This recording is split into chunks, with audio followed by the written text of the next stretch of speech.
2014 में बड़े धूम धड़ाके के साथ हरियाणा की सत्ता पर काबिज हुई बीजेपी को यह उम्मीद थी कि गैर जाट वोटरों के साथ साथ जाट वोटरों को भी वह अपने साथ लेने में सफल रहेगी।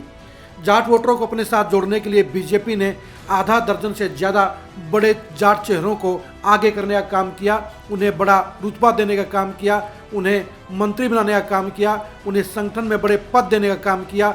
लेकिन सारे के सारे जाट नेता बीजेपी हाईकमान की कसौटी पर उतरने में फेल रहे। आज हम आपको बताते हैं कि किस तरह से बीजेपी ने हरियाणा में जाट नेताओं को अपग्रेड करने का काम किया और किस तरह से हरियाणा के जाट नेता बीजेपी हाईकमान की कसौटी पर उतरने में फेल रहे। सबसे बड़ा रुतबा बीजेपी ने पूर्व केंद्रीय मंत्री बीरेंद्र सिंह को दिया। कांग्रेस में हाशिए पर चल रहे बीरेंद्र सिंह को खास महत्व दिया गया। उन्हें मोदी सरकार में पंचायती राज का बड़ा विभाग दिया गया, उनकी पत्नी को विधायक बनाया गया, उनके बेटे बृजेंद्र सिंह को हिसार से सांसद बनाया गया। यानी पूरे देश में किसी भी जाट नेता को वो इम्पोर्टेंस नहीं मिली जो बीजेपी हाईकमान ने बीरेंद्र सिंह के परिवार को दी। लेकिन बीरेंद्र सिंह जाट वोटरों को अपने साथ लेने में, बीजेपी के साथ जोड़ने में पूरी तरह से नाकाम रहे। यह भी कह सकते हैं कि बीरेंद्र सिंह और प्रेमलता जाट लीडरशिप की कसौटी में अपने आप को साबित करने में नाकाम रहे। यानी बीरेंद्र सिंह की पूरी फैमिली फ्लॉप रही। बीजेपी हाईकमान ने पहले सुभाष बराड़ा को प्रदेश अध्यक्ष बनाने का काम किया और उसके बाद ओम प्रकाश धनखड़ आज के समय में बीजेपी के हरियाणा के अध्यक्ष हैं। दोनों ही नेताओं से बीजेपी हाईकमान को यह बड़ी उम्मीद थी कि वे जाट वोटरों को बीजेपी के साथ जोड़ने का काम करेंगे।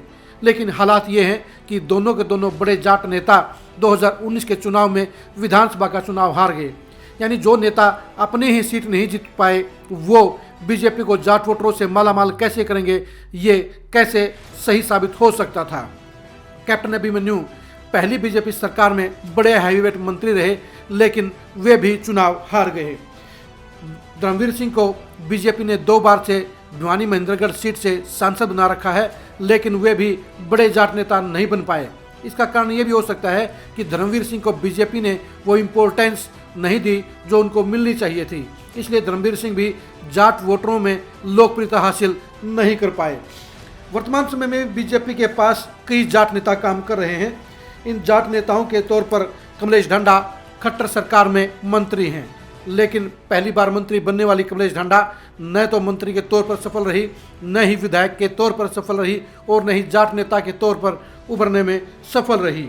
महिपाल डंडा 2 बार से बीजेपी के एमएलए हैं पानीपत ग्रामीण से, लेकिन वे भी 10 साल से विधायक होने के बावजूद बड़े जाट नेता नहीं बन पाए। कृषि मंत्री जेपी दलाल जरूर अपने रुतबे को बढ़ाने की कोशिश में लगे रहते हैं, लेकिन उनके ऊपर भी बाहरी नेता होने के चलते बीजेपी के पुराने नेता उन्हें आगे नहीं आने दे रहे, जिसके चलते जेपी दलाल भी लोहारू तक गिरकर रह गए हैं। बीजेपी हाईकमान को लगता था कि इन आधा दर्जन बड़े नेताओं के बलबूते पर वो हरियाणा में जाट वोटरों का कम से कम आधा हिस्सा लेने में सफल रहेगी, लेकिन हो गया उल्टा। आज बीजेपी में एक भी बीजेपी का जाट नेता ऐसा नहीं है जो अपनी सीट को गारंटी से जीतने का दावा रखता हो। यानी बीजेपी ने जिन जिन नेताओं को बड़े ओहदों पर पहुंचाया वो सारे के सारे बड़े जाट नेता फेल हो गए और हालात ये हैं कि बीरेंद्र सिंह की पत्नी प्रेमलता चुनाव हार गई, ओम प्रकाश धनखड़ चुनाव हार गए, कैप्टन अभिमन्यु चुनाव हार गए और सुभाष बराड़ा भी चुनाव हार गए। ऐसे में बीजेपी के सामने ये समस्या है कि 2024 के चुनाव में किस जाट नेता को आगे करके जाट वोटरों के मन को लुभाने का काम करे, उन्हें लामबंद करने का काम करे। हकीकत ये है कि बीजेपी के सारे बड़े जाट नेता पार्टी पर बोझ बन गए हैं और पार्टी को समझ नहीं आ रहा कि जाट वोटरों को अपने साथ लेने के लिए वो कौन सा उपाय करें और किन नेताओं को फ्रंट मोर्चे पर लाने का काम करें। जिन नेताओं पर बीजेपी हाईकमान को भरोसा था वो नेता उभरने में फेल रहे, जाट नेता बनने में विफल रहे और जनता की कसौटी में उतरने में फेल रहे। यही कारण है कि बीजेपी हाईकमान यह सोचने पर मजबूर हो गया है कि वे जाट वोटरों को अपने साथ जोड़ने के लिए किस नेता को आगे करें, क्योंकि जिन जिन नेताओं को बीजेपी हाईकमान ने आजमाने का काम किया वो सारे के सारे जाट नेता फ्लॉप साबित हो गए।